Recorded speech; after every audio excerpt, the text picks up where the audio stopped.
O Brasil não só está vivendo um novo boom imobiliário, como é possível que esse seja o maior boom imobiliário que o Brasil já viu. E há duas principais razões para isso. A mais importante de todas elas é uma disponibilidade de crédito como nós nunca vimos. Aliás, que vai transformar não apenas o setor imobiliário, mas vai transformar várias coisas na economia brasileira.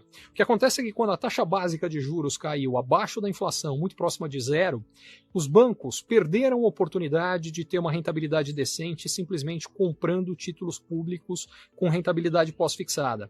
E como a taxa de juros de prazo mais longo ainda permanece mais alta, eles ainda têm a oportunidade, se emprestarem agora, de travarem uma remuneração mais elevada. O crédito mais longo que existe na economia é exatamente o crédito imobiliário. E a consequência é que os bancos estão emprestando mais do que nunca emprestaram. Por exemplo, no mês de agosto, se a gente for pegar os financiamentos com recursos da caderneta de poupança, eles cresceram 75% em relação a agosto do ano passado. Não apenas eles foram os maiores da história, mas a taxa de crescimento é gigantesca, praticamente dobrou a nova oferta de financiamentos imobiliários. Isso tudo enquanto a taxa de desemprego no Brasil ainda é a mais elevada da história. Imagine o que vai acontecer quando essa taxa de desemprego cair e, por consequência, o risco de inadimplência para os bancos diminuir. A oferta de crédito imobiliário vai aumentar mais ainda. E o que isso vai fazer é gerar um crescimento substancial na procura por imóveis. E a outra consequência vai ser muito mais lançamentos e, muito provavelmente também, um movimento de alta significativa do preço dos imóveis ao longo dos próximos anos. Aliás, coisa que aconteceu em todos os países onde houve esse mesmo processo de redução substancial da taxa de juros, aumento do crédito imobiliário. Só que há um segundo fator que ainda movimenta mais o mercado imobiliário nesse momento, que é consequência da pandemia.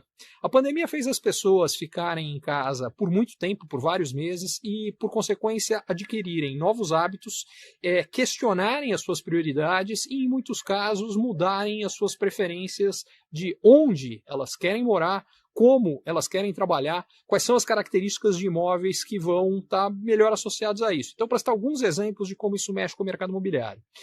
Uma das consequências é que, como muita gente acabou preferindo a experiência de trabalhar em casa ao que era o padrão anterior, que era trabalhar no escritório, e há várias pesquisas mostrando isso, muitas empresas já estão começando, e eu acho que esse movimento vai crescer, a simplesmente fechar o escritório e ter todo mundo trabalhando em casa. O que isso gera? Por um lado, uma redução de demanda por escritórios. Por outro, essas pessoas que saem, que não têm mais a necessidade de ir ao escritório, em vários casos, não tem mais a necessidade, por exemplo, de estar em megalópolis. Então, já tem um movimento de gente saindo, por exemplo, da cidade de São Paulo e buscando oportunidades com mais qualidade de vida no interior ou na praia, e esse movimento deve ganhar mais força.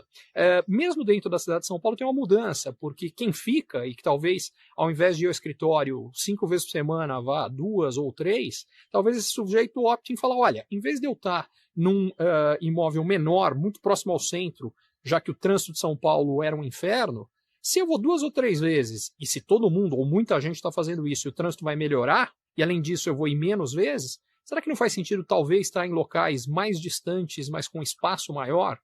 Outra coisa, a experiência de passar mais tempo em casa fez as pessoas valorizarem mais as áreas comuns dos imóveis. E isso deve gerar uma mudança até no tipo de imóvel que vai ser lançado. Então, o fato é que soma-se a mais disponibilidade de crédito, que deve gerar mais procura por imóveis, até porque o Brasil tem um déficit habitacional gigantesco, uma mudança até no tipo de imóvel que vai ser buscado. Tudo isso deve gerar uma movimentação e um boom do setor imobiliário muito significativo.